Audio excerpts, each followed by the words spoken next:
buttholes PBJ sandwich. But it drives me nuts. It drives me nuts. What's up? Shut up, dude. Bloody fucking hell. Sir George. Screw you. You have no sense of humor. You just disappear into this abyss of ice. A waste of time. Expert analysis right there. Trying to grow the game. He robbed the cradle. Golden State is much better than a golden shower. Screw you. Half the man I am. You number one. 5 Super Bowls. I got a big ass. Take your ass and be a PE all-star. Let me flush the toilet real quick. He's in fucking jail. Kill somebody. Bullshit. You're getting too deep into this. Where the hell does all this money come from? It's not to protect your fucking teeth. Buttholes PBJ sandwich. You just disappear into this abyss of ice. Shut up, dude. 5 Super Bowls. You number one. How do you like me now? You don't give a damn. You cheated. One of the stupidest things I've ever seen. Your career's been a disappointment. Just shut the hell up. Whoa. What's up? Siamese twins. Sir George. He's old. Who's ready to dance? Soda Belly McNugget Man. What's the weirdest thing you've ever killed and ate? Buttholes PBJ sandwich. Damn. That's not what I meant. That is just off the wall bad. He was talking about doing hard shit. Well, his prediction is bullshit. Bullshit. Bullshit. Bullshit. This game was stolen. Just shut the hell up. Whoa. Cowboys the shit team. Dallas for 30 effing years, and it ain't working. Take a survey. He's old. You better win the damn Super Bowl next year. Period. The cold is coming. Talked about buttholes that made me hungry for a PBJ sandwich. Shut up, dudes, because you suck. I don't know what drugs you are using, good sir. This whole segment, whiny ass flopping bitches. I can't even bullshit y'all. Just not gonna ever pick them. Yeah, you could kick my ass. So if you don't like it, screw you. You have no sense of humor. You're being a whiny little bitch right now. Soda Belly McNugget Man. I'm gonna say it's more like kissing your ex. It just ain't right anymore. And neither are ties. Okay? That's all I'm gonna say. Sign Pickens now. Re-sign him now. Let's not do this again, Gerald. This dude has got a whole ass bag of spaghetti at the Bears game. What the f is that? What? Can you really think of how expensive food is at a freaking stadium? Nah, don't even have a try that problem excuse. with that, Come on, man. Dad. Come on, man. Don't use sneak that some excuse. Spaghetti in? Nah, you can't bring a whole bag. No, did you see the label? It was planned out.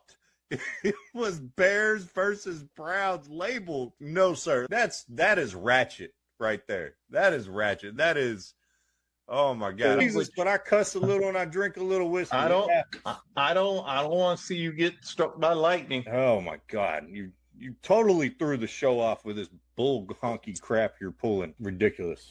Ridiculousness going on right now. No nudity on this show. We may drop an MF once in a while, but we are not going nude.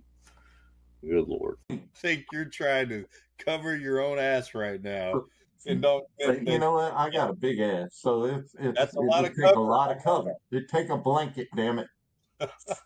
More like a drape. Is that so I can open it up when I need to go? You know, Hey, you're getting too deep into this. Rivalries make sports great, but they got to be on the same level. And I'm sorry, Angel Reese ain't on the level of Caitlin Clark. Like, it's not Magic Bird. If you don't want to commit to it, take your ass and be a PE all-star. First off, you need to get your facts effing straight. All you haters, shut the hell up. Just shut the hell up. Whoa. I won 5 Super Bowls, damn it. How dare you call the Cowboys a shit team? Watch the Cowboys. It'll be fun, they said. Bloody fucking hell, it was no fun. Somehow he talked about buttholes that made me hungry for a PBJ sandwich. And they're playing with sticks. And they're playing with a little puck.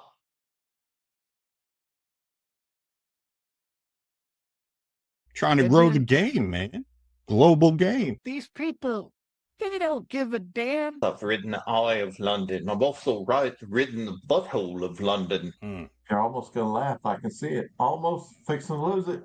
It draws me nuts. I don't ever want to see you ever again.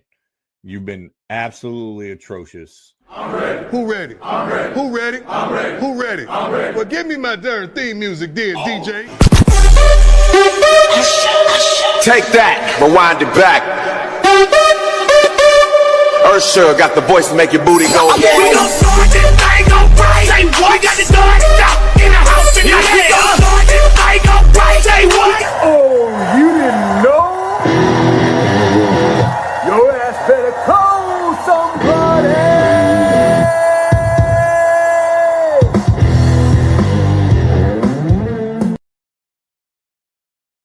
Yes, folks. Welcome in. I am Casey, the remix schedule. The bald and the beautiful below me. The dad bod god is Eddie, the original schedule. My pops, say hello to the people. Hello to the people. And always the literal one. So, happy Masters Eve. It is also our 2-year anniversary today. I didn't know that. Did you give me an anniversary present?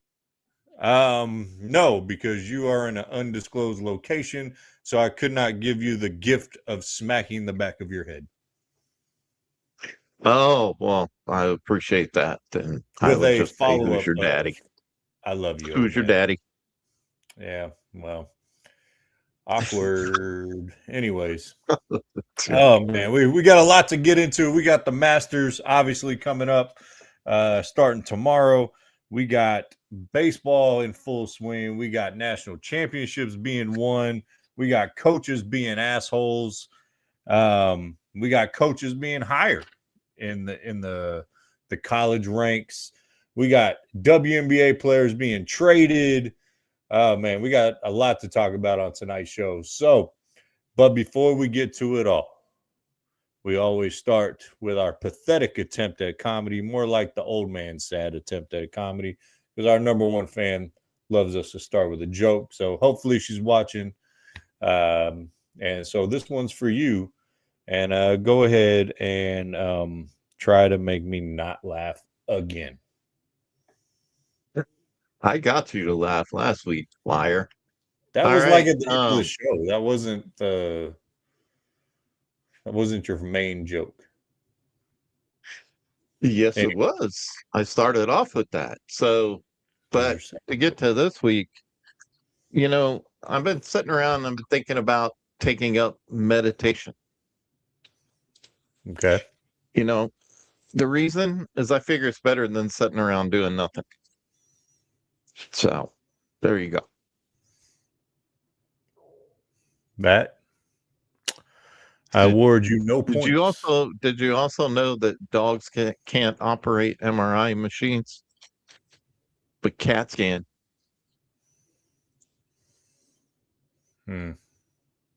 Okay. Mm-hmm. There you go. Dun, dun, dun, dun. Okay. Well, see, all right, folks. The viewer with that joke. Yeah, I'm sure. Anyways, throw in the comments who's watching. Like, let us know where you're watching from. If there's any subject you want to get in on, we'll throw you up on the screen. We'll talk about it, have a little fun. So there is some sad news today, though, because we have not ever had a guest on the Whiskey of the Week. I am retiring the Whiskey of the Week part of the show. Oh, wow. So it doesn't mean I ain't drinking whiskey, but we've just never had anyone guess it. So it's time to move on from that bit. I think it's time to let that one go. So I'm a little sad about it because it was my invention. But anyways, all right, let's get to the Masters. I'm wearing my golf cart green shirt in honor of the Masters this week. I love the Masters. It was the least productive of my teaching career every year because I'm just going to be honest. I was watching the Masters. I'm sorry. Sorry for those children who came to school on Thursday and Friday of Masters Week expecting to learn. You left the children? You left the children all by themselves? No, I didn't leave them by themselves. They watched the Masters too. They learned to appreciate the historical significance of the Masters in history class. So you were indoctrinating them in something instead of education. No, it is. It's educational. It is historic. And that's what the Masters is. Because I bet you if you talk to any golfer out there, there's one course they want to play, and it's Augusta. All right. If you talk to the professionals, if they can win one tournament, I bet you they say the Masters. There's just something about it. It's April, it's springtime, it's the flowers, the azaleas out there, it's the green of the course. Even though I found out if there was brown patches anywhere, they just spray painted green. But going into it, first off, give off your feelings on what do you think of the Masters, and then we'll get into our picks. Who we think is going to win the Masters this year? I think we were both close last year, but we didn't get Rory right, unfortunately. Well, I like the Masters. I mean, I'm not a big. I'd rather be playing golf than watching it, but I get more into the weekend of watching it because that's when it kind of shakes out when there's a little bit more pressure on people. But Thursday and Friday is not something that I will spend a lot of time. I mean, I'll keep an eye on it, but I think it really comes down to me. I get more excited for Sunday to watch it, to watch the last round. Well, yeah, I mean that's what it's setting up. I mean, day one, day two, I think. I'm locked in all day. I'm locked in.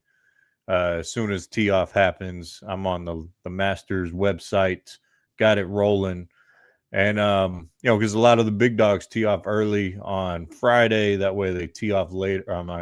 Early on Thursday, and so they tee off later on Friday. Get that audience getting home on Friday.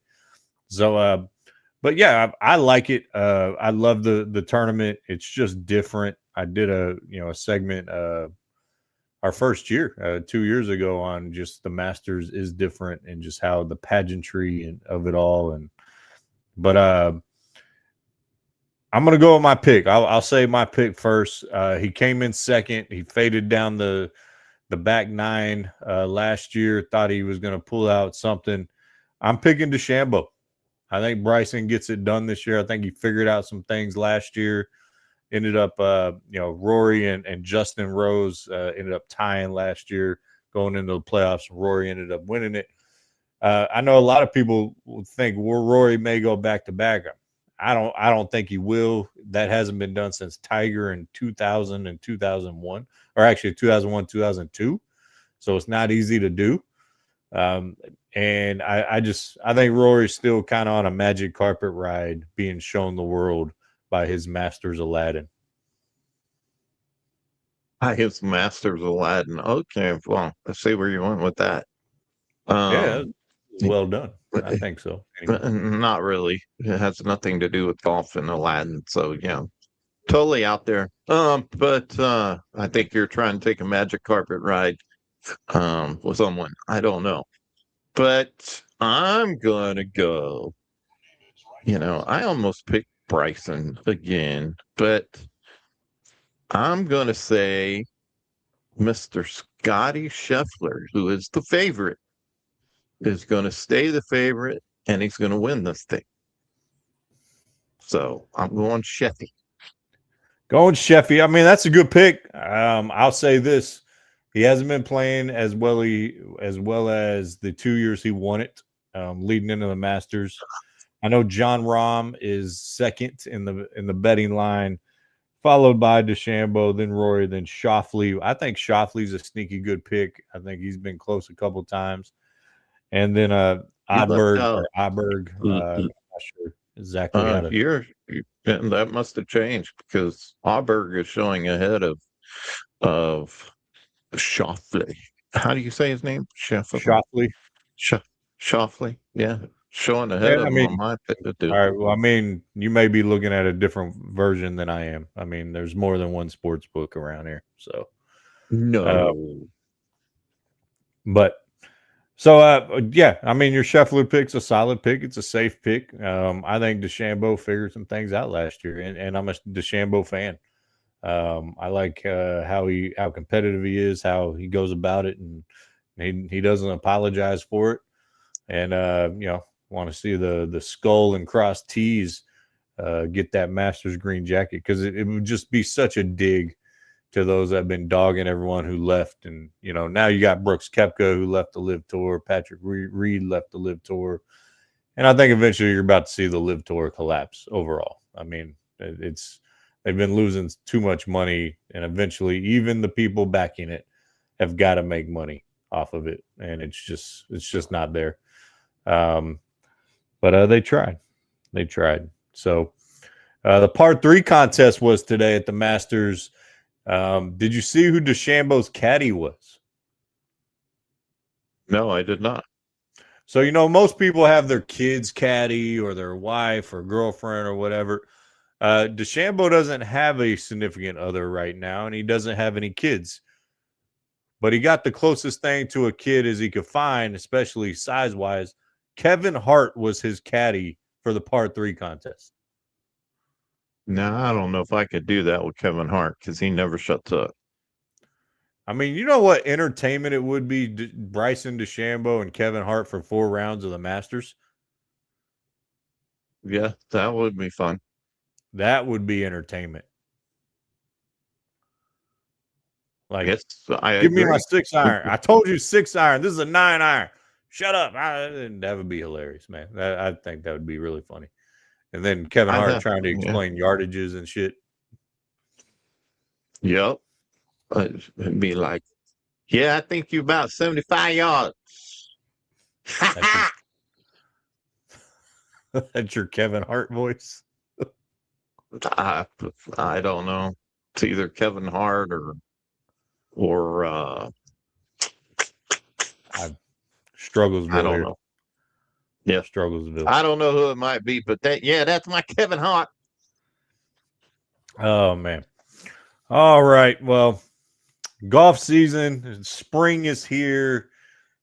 Good weather, unless it's raining, is here.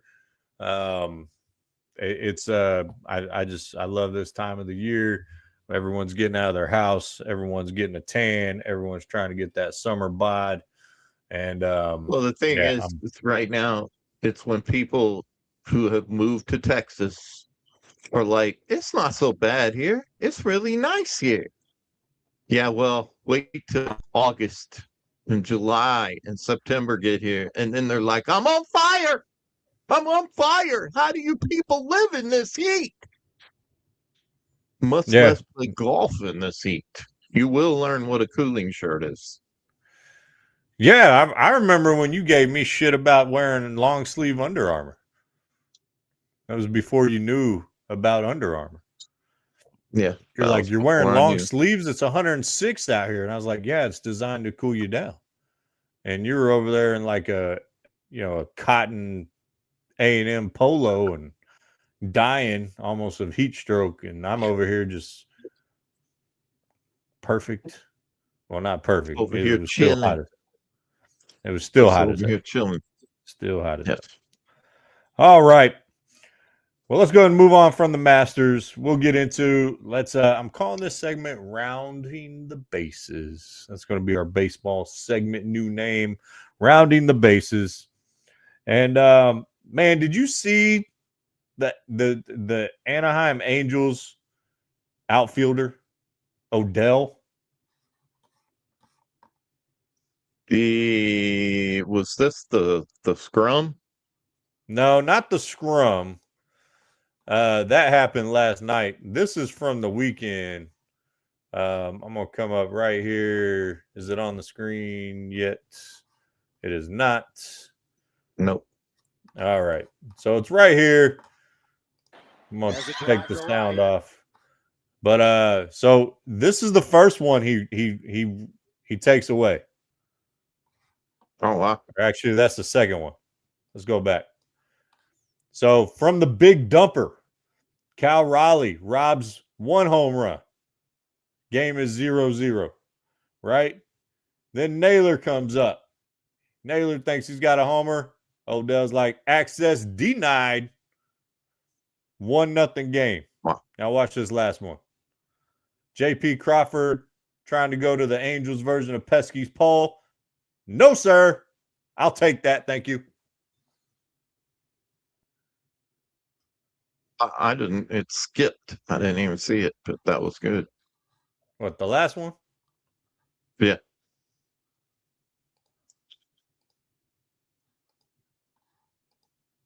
There we go.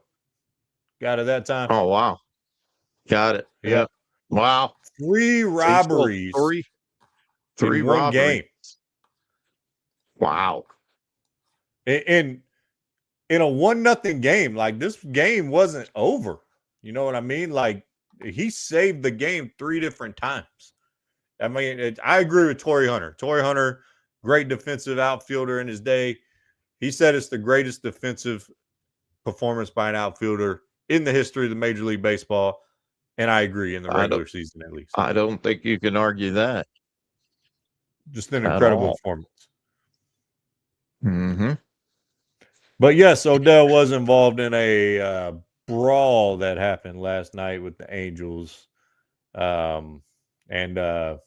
had some good punches thrown in that one. So first brawl of the season. I kind of think it's getting chippy early. I like it. Yeah, I think they should have, be like hockey. Allow them to throw down, fight for a while till they get on the ground. But no, was it you who sent me the thing about the sports mascots? Probably. Yeah, he's talking about, because I was just noticing how the Guardians, stupid ass name, are leading their division, but the one comedian, he said, Guardians? What kind of name is that? That's Guardian. That's like, you're not my real dad. I don't have to listen to you. Yeah, I remember sending you that one. Just because I know your love of the name of the Guardians. Something I do want to talk about before we get to the Rangers and Astros, and I'll give kind of the Rangers update, and you can give the Astros update how they're doing. But this year, Major League Baseball, and I think you have to give Major League Baseball a lot of credit in this realm. They were a little slow for a long time in deciding to do things that changed the game. But here recently, they haven't been afraid of that. And so the most recent big change was ABS, the balls and strikes, automated balls and strikes, where you could challenge a ball or strike call. And I was just wondering, and I know you've been working a lot and maybe not watched a ton of baseball, but the idea, because we never really talked about this before the implementation, the idea of being able to challenge balls and strikes. Now, they can't do it every pitch or every at bat. I think they have 2 or 3 maybe challenges throughout the game. And if they're successful, they can keep having them. But first off, do you like the idea that they can challenge that? And 2, have you noticed any negative impact with ABS so far? No, I haven't. It's too early in the season. I haven't seen any negative impact. And yeah, I think they should just flat out do away with the ump. I mean, I get it. A lot of people, yes, I think you don't need it. You need them on the bases, but you don't need them for balls and strikes anymore. The technology is there, and I get it. There's a lot of people who say, well, it's part of baseball. You get an ump that's calling certain ones and not calling certain ones. A pitcher will adjust to that.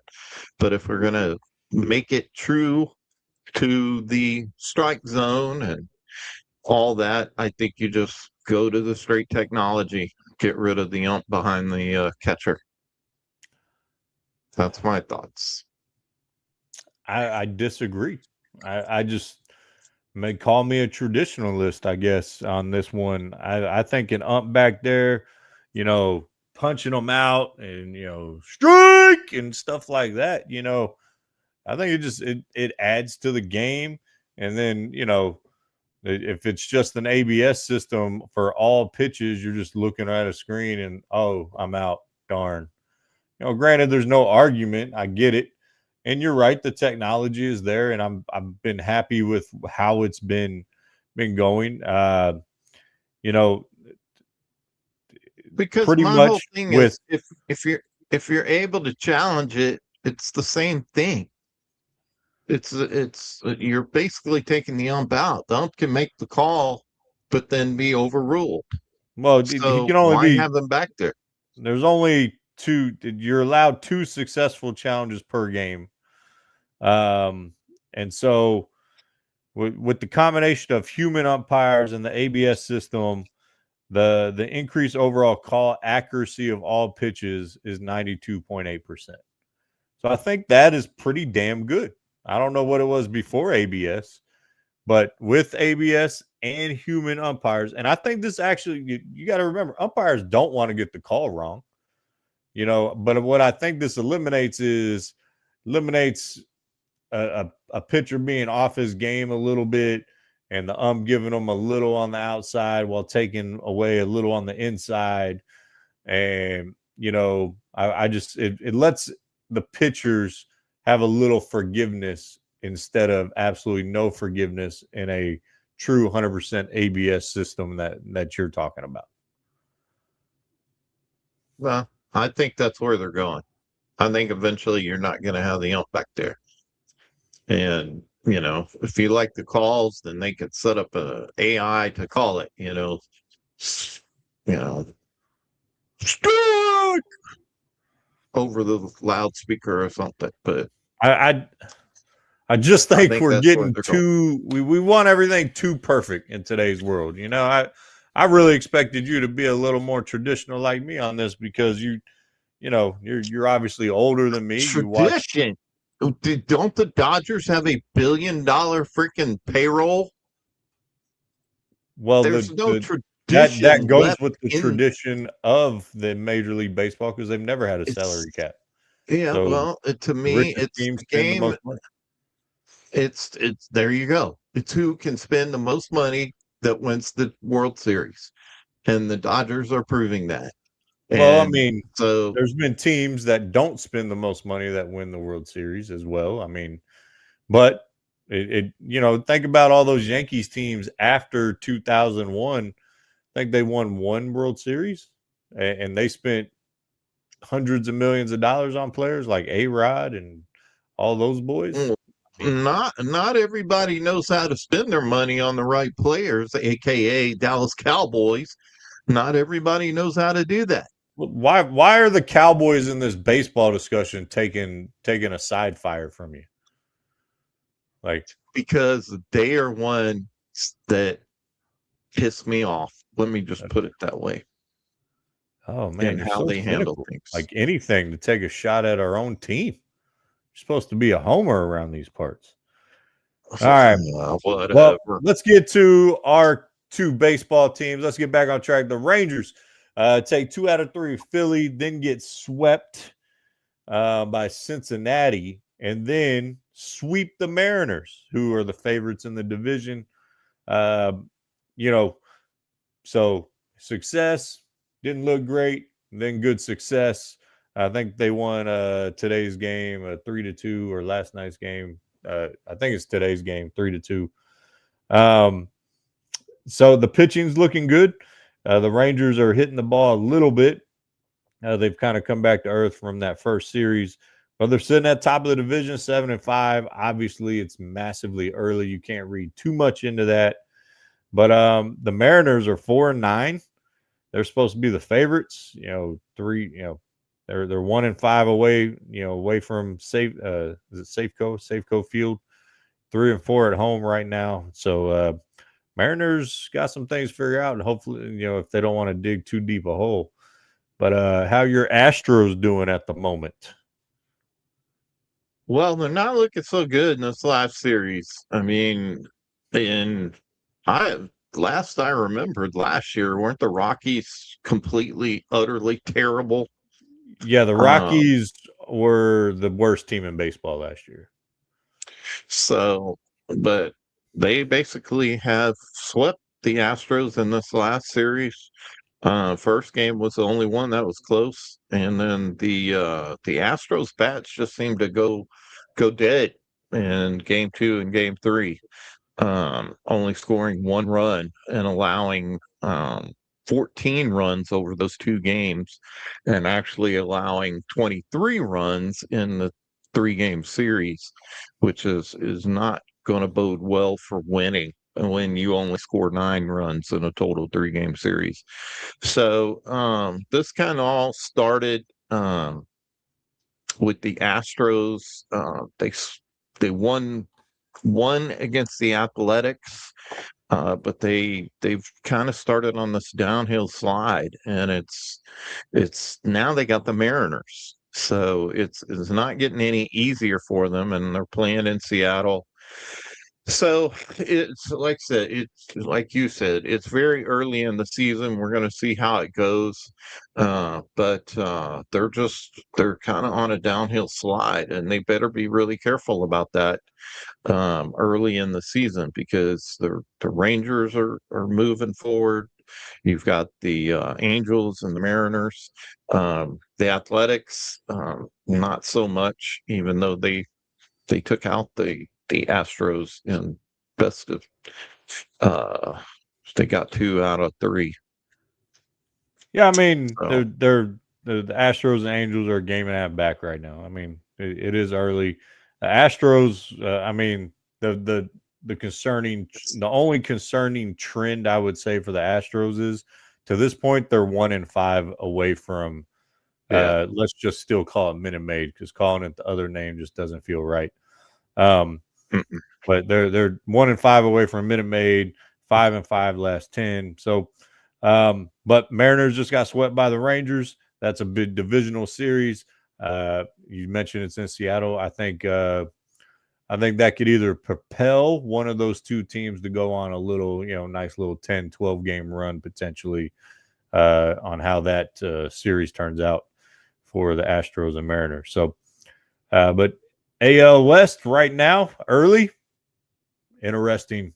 Not exactly what we were predicting, or a lot of people were predicting the Rangers being on top, but that could change in a week. Let's be honest. So, all right, let's go ahead and take our first commercial break. When we come back, we're going to go cross the court in the NBA and NCAA.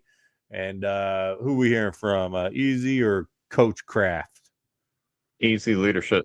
EasyLeadership.com. Parents, help your student find their true path with the Berkman Career Assessment. Imagine if you had discovered your true passion right after high school. How much further along would you be in a fulfilling life? Now picture giving that gift to your student. The Berkman Career Assessment is designed to uncover the career paths that align with your student's unique personality, interests, and needs. Don't let them wander through years of uncertainty. Equip them with clarity and confidence to pursue a future where they thrive. Act now. Invest in their purpose with Berkman today at easyleadership.com or email us for a free career checkup. Yes, easyleadership.com. If you have a student, whether they're in college, getting ready for college, or even in high school and even junior high, we can bring them in, find out what their interests are, find out what their personality, as far as helping them understand where they could find a fulfilling career path instead of spending many years trying to figure that out, like most of us. We can give them that head start in that for basically $150. So there you go. EasyLeadership.com. Check it out. All right, let's talk some NBA before we get to national championship games. Just some randoms around the NBA. Cade Cunningham is now back for the Pistons MVP candidate, but I don't think he's going to be eligible because of the games played rule, which we talked about last week. The Kings took a lot of heat for fouling Steph Curry early in the fourth quarter. They say it was just an error in judgment and they are not tanking, which we all know they are tanking. I mean, let's get serious here. And drama between the Lakers and the Mavericks again, not just the Luka and AD trade from a year ago. Austin Reeves' MRI, they say the Mavericks incorrectly diagnosed his MRI, and they say it was intentional. LA throwing out accusations. Wow. Yeah, It's funny that they pulled off one of the, this big old trade, and now there's all this tension between the teams. Yeah, So you got JJ Redick going at it with Vanderbilt. You got Reeves out, Luca's out, King James, or should I say, Kingless, Crownless James in my book, sits out against the Thunder. Shocker, he sits out against one of the best teams in the league. That's what he seems to do all the time, right in this time of the year, or really all season, because he don't want to get exposed by the best teams. But yeah, people are kind of picking them as a dark horse in the playoffs. I'm like, get out of here. Stop it with that garbage. If you pick the Lakers to come out of the West, you don't know basketball at all, and you should be punched in your nards repeatedly for at least 30 minutes straight. Whoa. That's pretty extreme. And the nards could have just said in the lug nuts. Well, but your boy Wimby's hurt, man. Are you worried? Well, of course I'm worried. He needs to need him healthy going to the playoffs, because it's right now the Nuggets are surging. I mean, the Nuggets they've won 9 of their last 10. And even though we have also, but they are, if you want to pick who to me is the threat out of everybody coming out of the West, it's the Nuggets that I'm more worried about than any of these other teams. Yeah, they seem to be striding. I don't know if they have enough defense, honestly, to win a championship. If they're on the other side of the bracket, I do think they could go meet OKC in the Western Conference Championship or the Spurs. But I want to get back to the Wemby point. If Wemby doesn't play another game, he's ineligible for any postseason awards. He's played 64 games. He is 1 game shy of the 65 threshold, which you and I agreed the league should keep and they should be implemented. Yeah. And so Cade Cunningham, Wemby, Luka, Giannis, Steph Curry, all are ineligible for any type of off-season or postseason, or I'm sorry, regular season awards after the season. Is this an outlier year? Is this just a happenstance year, or could this be something that changes or gets the NBA to change the rule? I think it's an outlier year, and I have not changed my stance on the fact that they need to keep the rule. It's supposed to help with teams not tanking, but we see that is not the case. So if that's the rule of why it's there, then maybe they need to look at it, because they need to look at something. If we're just come out and say tanking is fine, instead of saying teams aren't tanking. Yes, they're tanking. You had the big, Draymond Green, who I never ever agree with and can't stand him, actually had valid points about that he is pissed off that all these teams are tanking and only a couple of them have gotten fined when it's obvious teams are tanking. Yeah, I think part of the tanking issue is you have all these protections on picks that you trade, and if you're not familiar with what I'm talking about, just play 2K and try to trade your picks, and you can add like top 5 protected or lottery protected, or you have all these protections, and I don't think any other sport has protections like that on their picks. Like if in the NFL, if you trade your first rounder, you trade your first rounder. Like that's it. It doesn't matter what your record ends up being. So I think that's part of the problem that needs to be looked at. And they implemented the play-in to try to prevent teams from tanking. There weren't all these protections for the longest time in the NBA. I mean, you look at the 90s Dallas Mavericks. They were the worst team of the 90s in win percentage and number of wins. And it didn't matter how many high picks they got. I mean, all their picks got traded or went somewhere else until 1998, and they got Dirk. So sometimes it's just teams are bad, ran by bad people. It doesn't matter whether they're tanking or not. I think you eliminate all the pick protections, and you would solve a lot of problems because the Mavericks, they don't want to fall out of the worst 7 teams because their lottery odds go way down if they're out of the top 7. Well, wasn't this part of having the lottery was part to help with the tanking issue?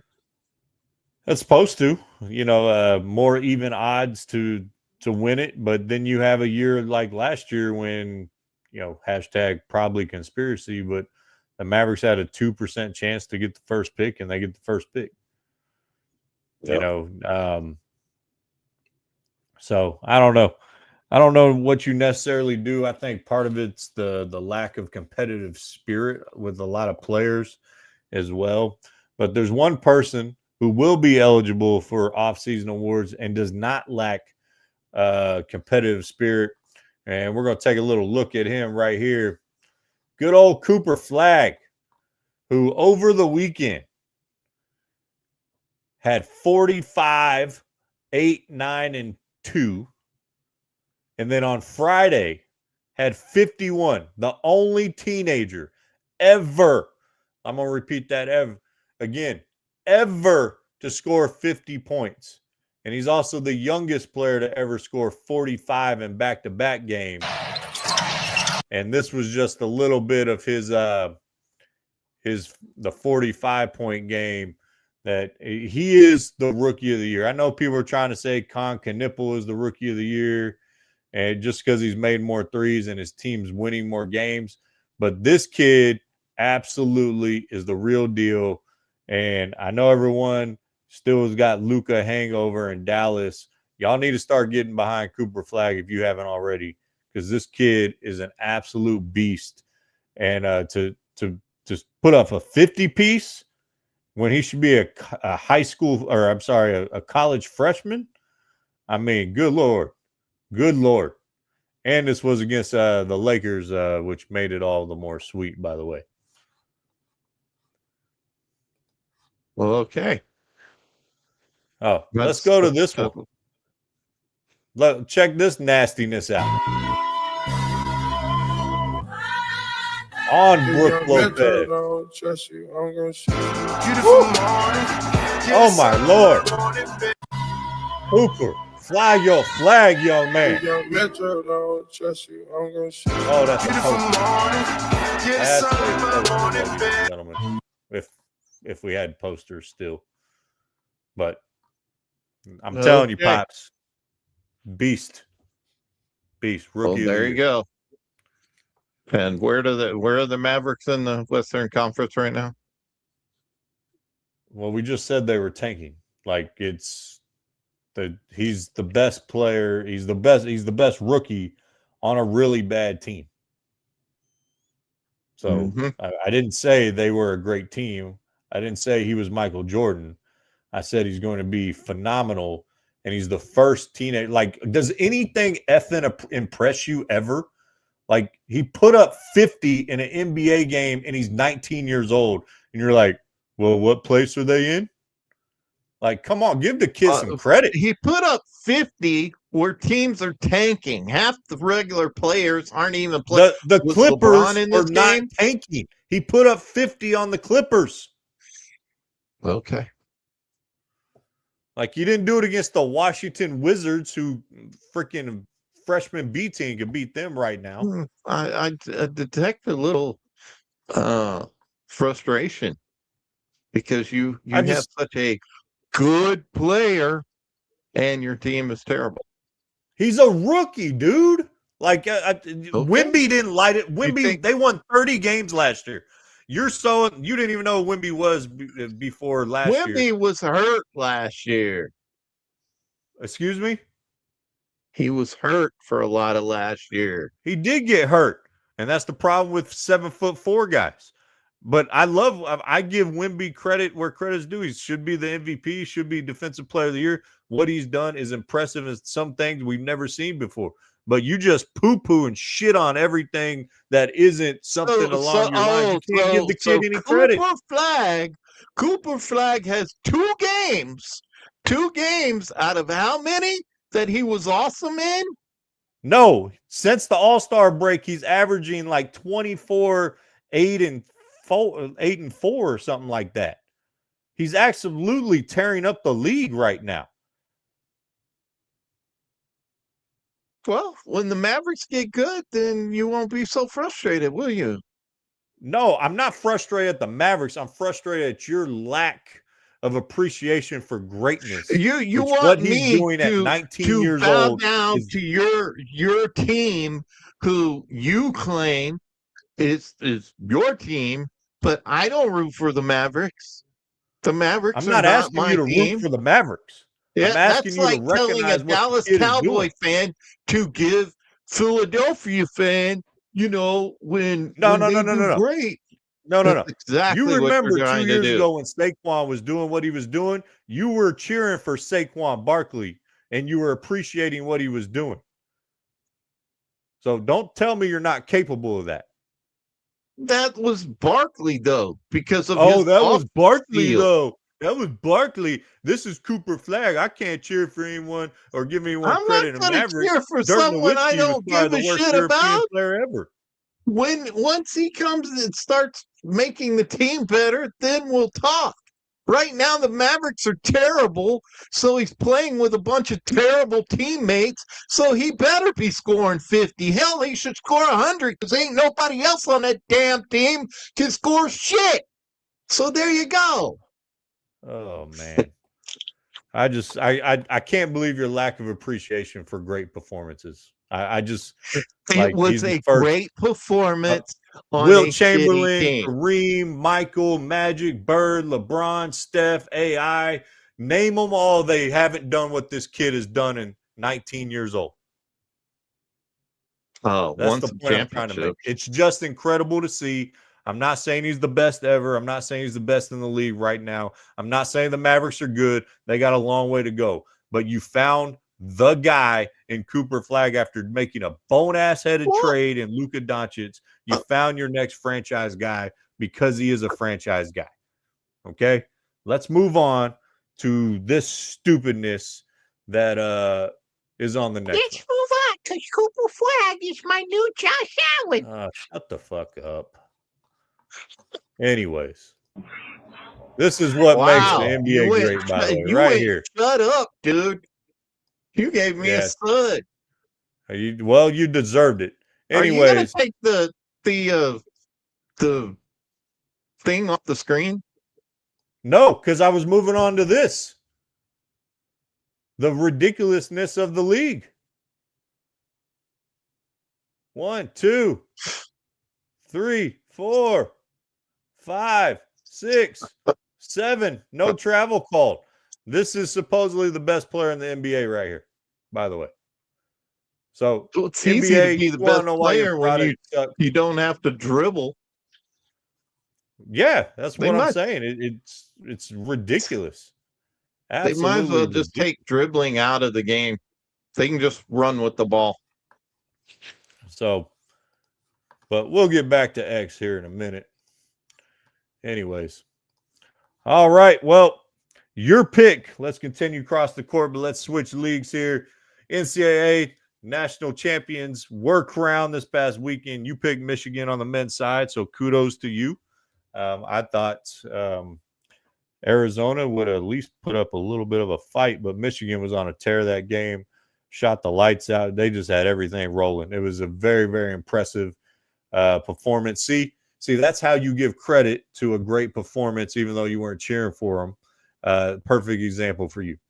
Then UConn beats Illinois and made it a game against Michigan. They did exactly what they needed to do until, but Michigan was just too good, ends up winning the Natty. And go ahead on your thoughtless, uneducated Michigan gloating rant. On my uneducated, thoughtless. Yeah, you can't name one player off their team. Really?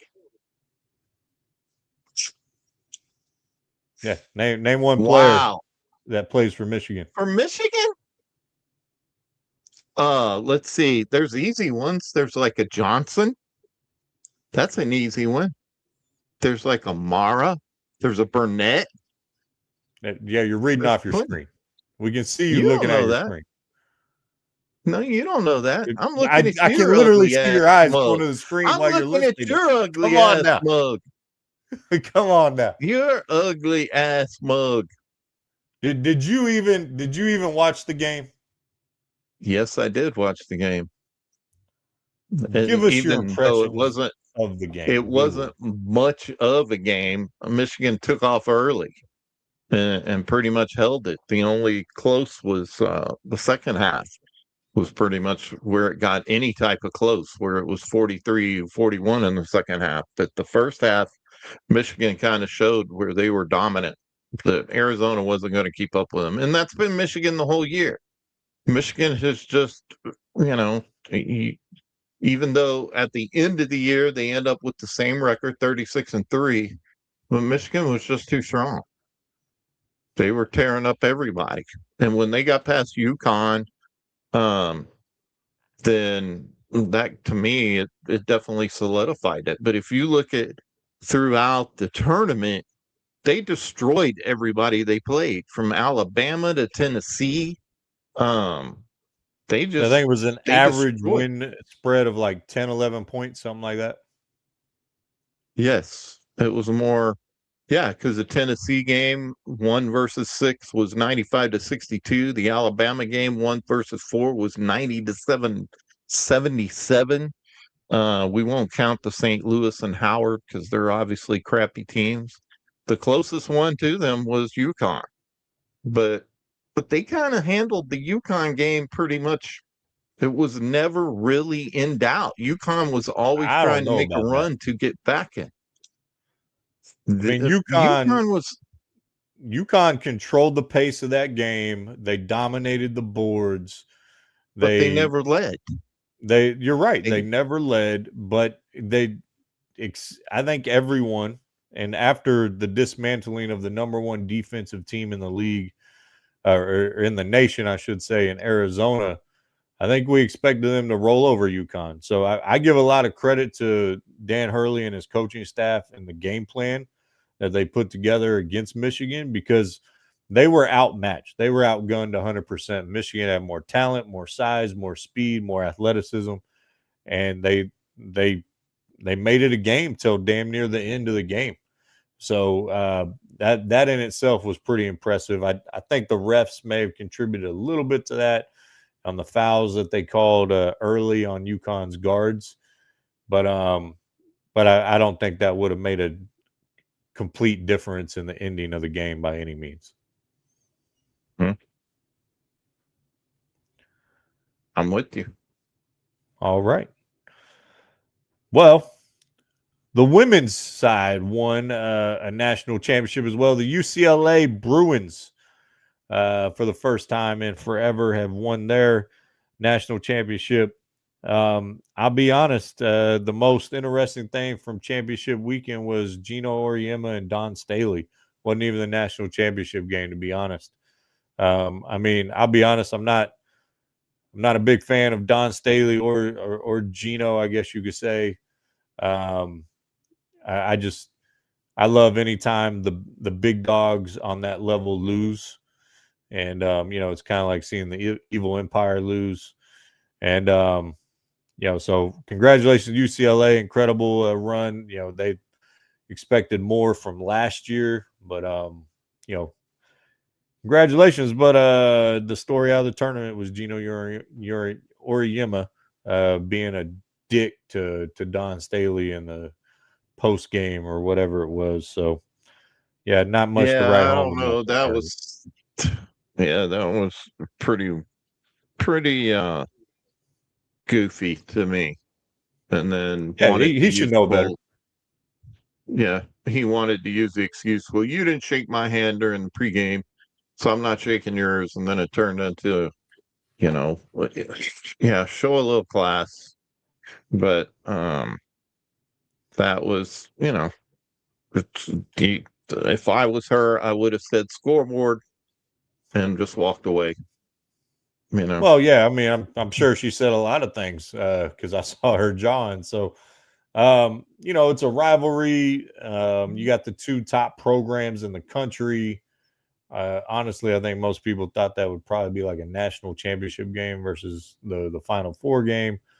But as a basketball coach, I respect what they built, what they've accomplished is incredible.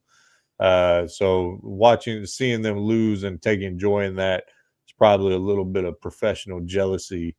To be honest, I can own that. But it's just, when you see the big dog lose, you take a little pleasure in it. It's not like a mid-major beat them or anything. UCLA was also a 1 seed. So, but yeah, not much drama there. But well, that's what we talked about is the money in the game. That's why there was especially in the women's side, it was 1-1-1-1 in the Final Four. So yeah, and I think the worst seed in the men's Final Four was a 3 seed. So yes, which was Illinois. So, but if let's stay here. Not drama, but North Carolina made a very interesting hire for their head basketball coaching position. Mike Malone, former head coach of the Jazz, won a title in 2023 with them. And North Carolina seems to like going with pro coaches all of a sudden. And when it came to basketball, they never, in the 60 years of the program, hired outside the Tar Heel family until this one. I thought it was, I don't know if I like this hire. I got to be honest with you. Well, it is interesting. You would think they would learn of hiring pro coaches from their football program. That didn't work out so well. So yeah, I mean, maybe it's the thought process of we've got to find somebody who brings in a different perspective and gets them back to where they need to be. But I mean, obviously the jury's out on that. We'll see how it goes. Yeah, I mean, I guess you're trying to think of, well, one, I think they're trying to think outside the box, and two, like, well, we basically have professional players now. We should have a coach who's coached in the professional ranks. Maybe that's the thinking. Mike Malone wasn't necessarily well liked with his players. So I think that gets exacerbated the younger you get with talking about 18, 19, 20 years old. Of course, I mean, the Michigan team had a guy who was 25 years old starting for them, by the way, which should not be allowed. But anyways, I just think it's a real odd, very odd hire for North Carolina. But well, didn't we have some notables in the transfer portal? Well, there are some interesting things from the transfer portal. You might have some notables, but I wanted to talk about this one. Tennessee has 0 players on their roster. Wow. 0. Wow. They all went into the portal. And there must be something going on at Tennessee, because the 5 starters from the Tennessee men's team, which was an Elite 8 team, by the way, this wasn't a trash Tennessee Volunteers team, they're all in the portal. And so I'm sitting here thinking, now you have your entire team go to the portal. You got to look in the mirror as the coach, to be honest. Like that's crazy to me. But Michigan, they just won a national championship with no team. Every player came from the portal for Michigan. Portal. Yep. So the landscape of college athletics has completely changed, but the Tennessee women's situation is just insane. None of them came back. Matter of fact, their number 1 recruit, who was a McDonald's All-American, because this happened, she decommitted and is going somewhere else now. So I don't know if coach is going to make it too much longer, to be honest with you. Yeah, it goes back to what we've said. There's no guardrails on this portal thing, and you're unfortunately for a basketball team, they don't have like 50 freaking players like a football team where you have this possibility that you can lose an entire team because one person's leaving. Oh, you're leaving, then I'm leaving. Oh, you're leaving, then I'm leaving. Oh, you're leaving. And the next thing you know, you have a team like Tennessee where they have no players. They literally have no players for the women's basketball team. So it just goes back to the whole discussion about the portal. The portal has made shit crazy. And it's hard to stay a fan of. I mean, what if you're a Tennessee Volunteer, you went to the school, you're a fan of that team, and now we got cheerleaders for the team, but we don't have no players. So yeah, it's really, really bad right now. Yeah, you talked about notable transfers. I mean, the number one in the portal is Flory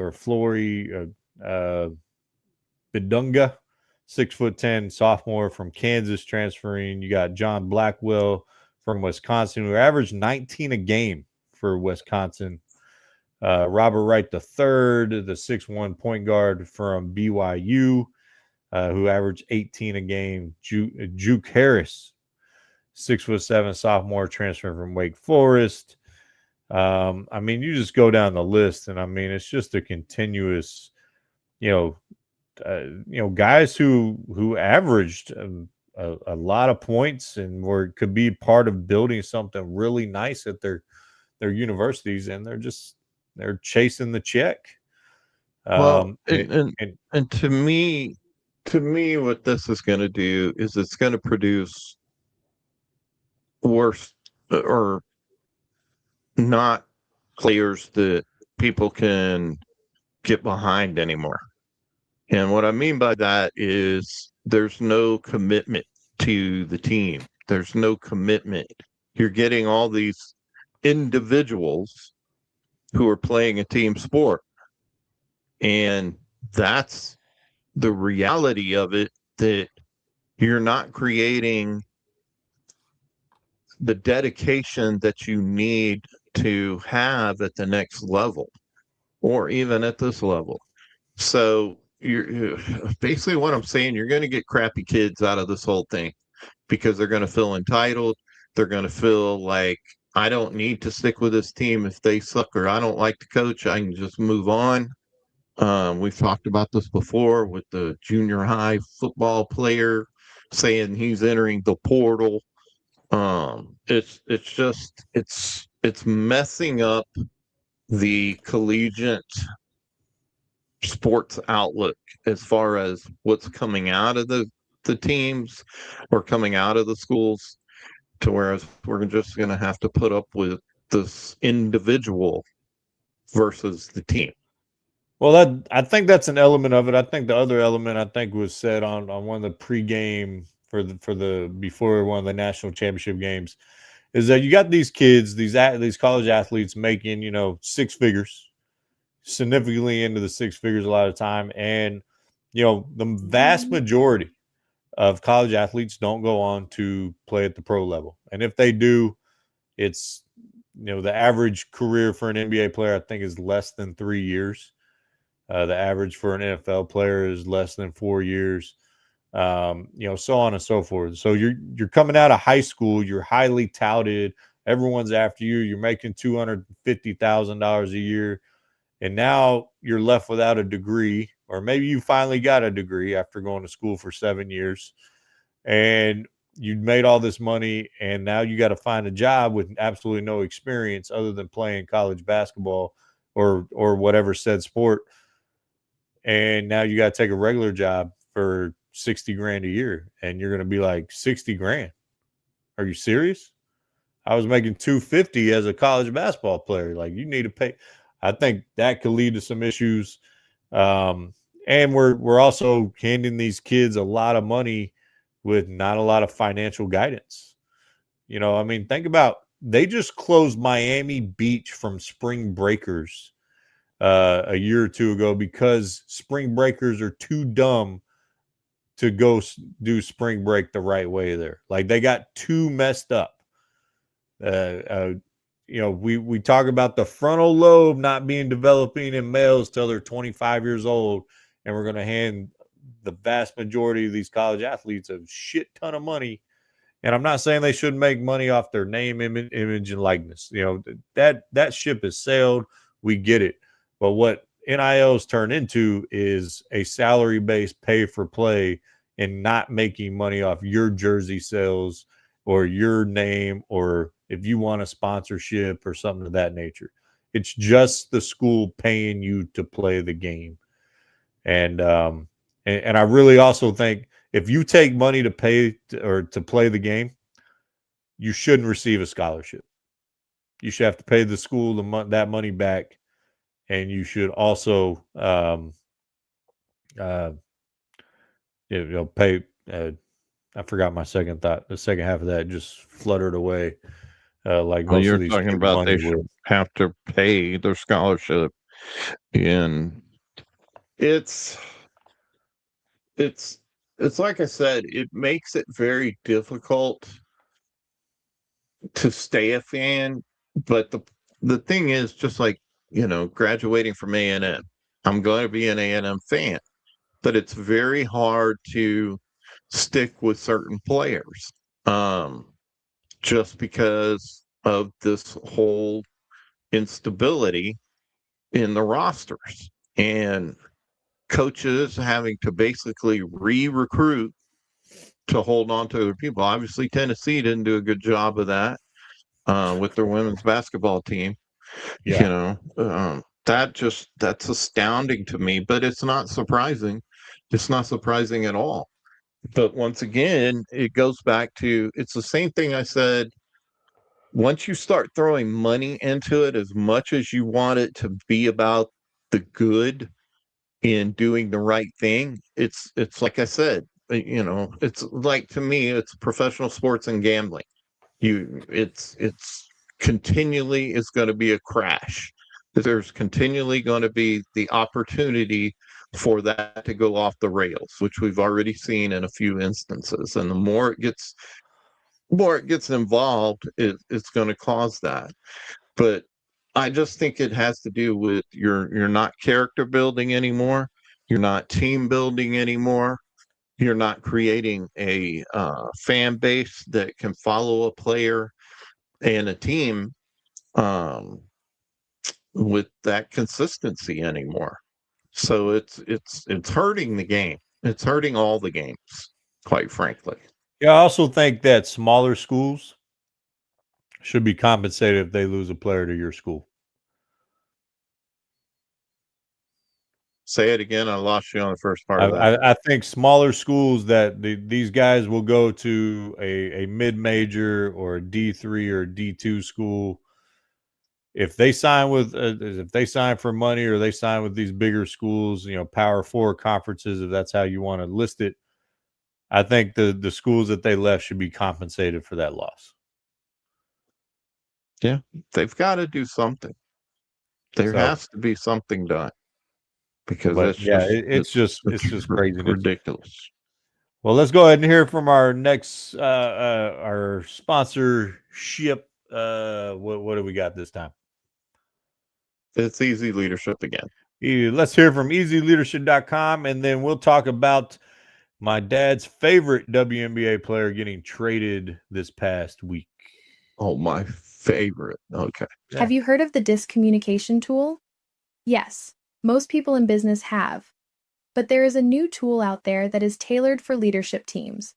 It is called the DISC Work of Leaders and focuses on 3 main areas: vision, alignment, and execution. This amazing assessment is not just a game changer. It is a business strategy necessity if you want to create sustainability. Let's be honest, a lot of executives spend many hours in HR dealing with people issues, and that happens because of reactive leadership. If you are sitting in HR trying to figure out what happened after the fact, then you are not able to concentrate on running your department or business, and it steals your time. Email us or call. It's free to talk about it and learn how to become proactive in your leadership. Big or small, we have a plan to build on your strengths and an action plan for your challenges. Join Eddie Schedule, our CEO and founder, for a quick video on what a report does for you.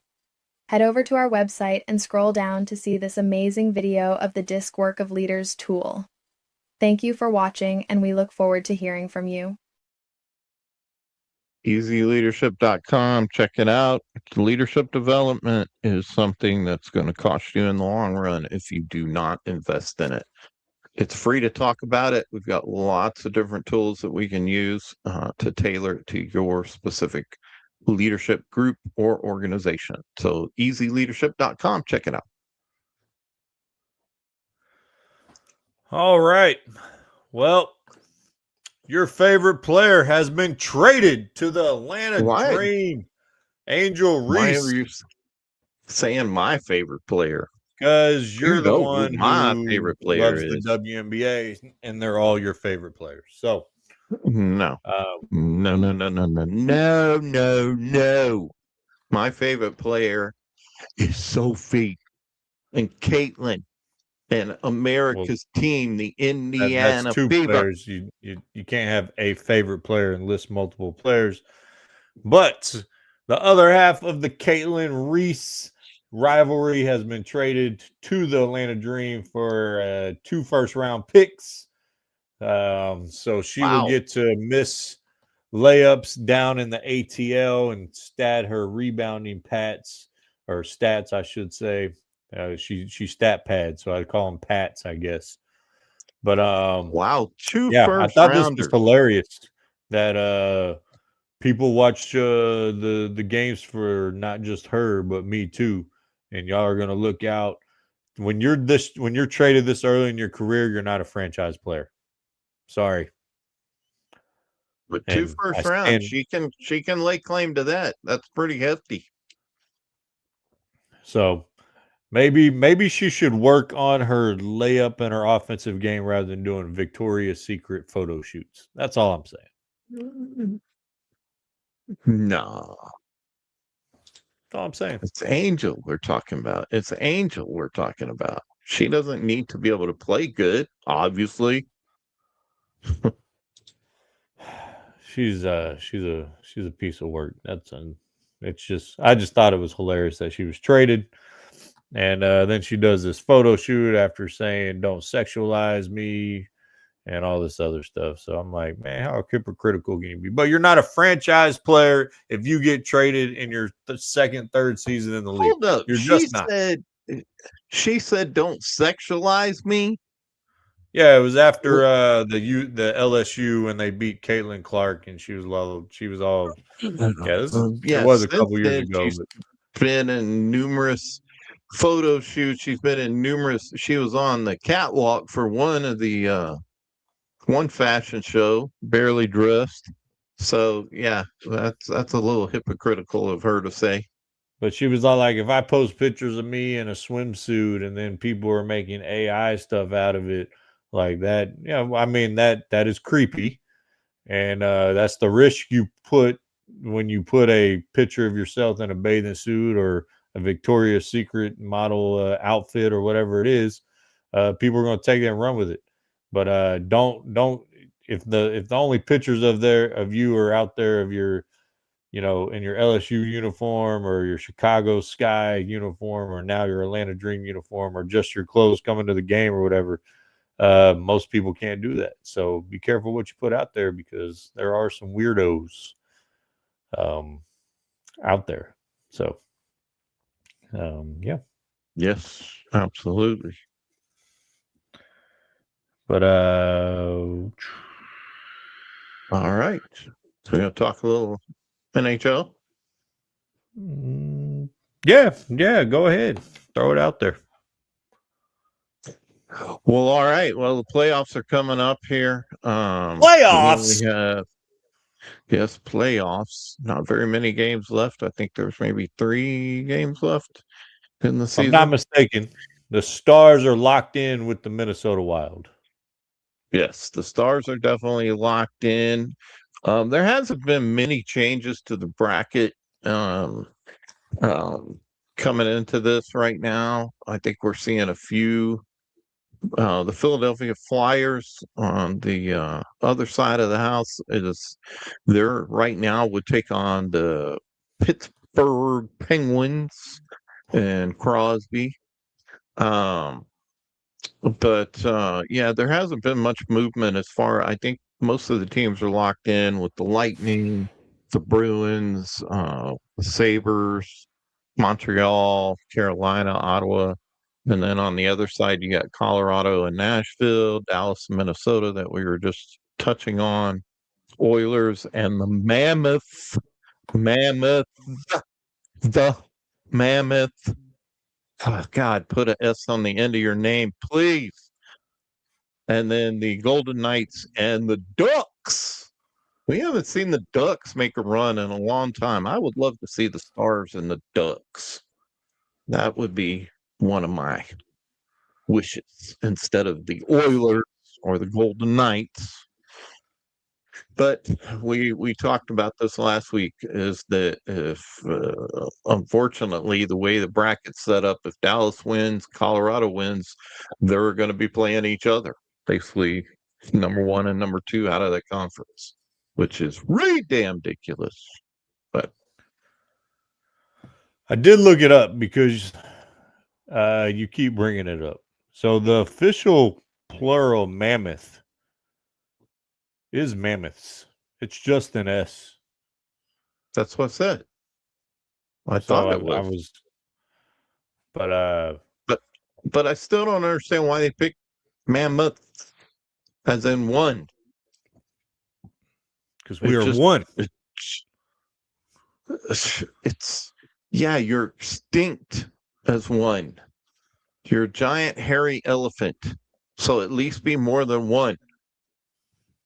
You're basically what you know what would have been cool is the Utah Snuffleupagus. Then I could handle one because you could be the Snuffleupagus. That was terrible. But the Dallas Stars are taking on the Wild here. It's going to be a tough first round, man. 3 best teams in the Western Conference: Stars, Wild, Colorado. I know a lot of people have already been like, yeah, let's look forward to the Stars, Colorado in the second round. This ain't going to be no picnic for the Stars to get to the second round.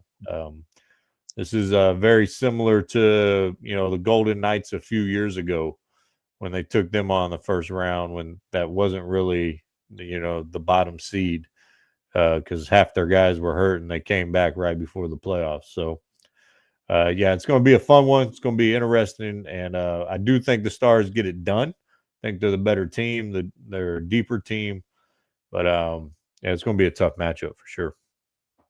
Well, and I will also say, because I give the Mammoth so much crap, they're actually a pretty good team in the Central Division. So that's not going to be a cakewalk getting past them. And I will tell you, because I make fun of them, if the Mammoth win the Stanley Cup, I will wear a Mammoth jersey all next year during hockey season. Okay. There bold you have prediction. Yes, there you have it. And you do pay off your bets because you did wear a Josh Allen shirt. Yeah. Yep. And I will tape on an S at the end of Mammoth. I could probably get Linda to make one with an S. Yes. So, oh man. So, well, I do have. I don't know.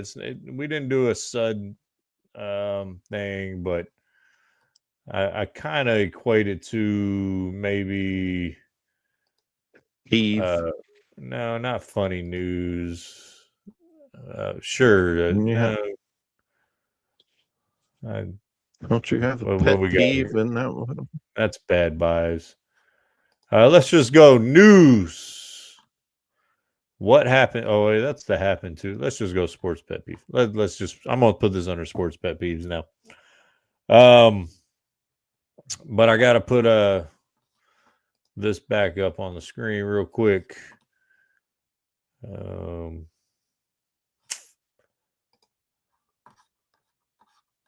You tell me what this looks like. Dun, dun, dun. Your boy Mike Vrabel. That's like being put on the big screen at Nickelback concert or whatever it was. They say nothing happened, that she was there with like a group of 6 females. I've never interlocked hands on a balcony with another female that wasn't my significant other or that I was involved with. This looks really damn suspicious to me, Mike Vrabel. Yeah. It definitely does there. But, because wasn't he criticizing one of his players about his religion and shouldn't be talking about that in the public? And then lo and behold, look what Vrabel is caught doing. Yeah, that was his running back, Travion Henderson, who came out in support of Jaden Ivey.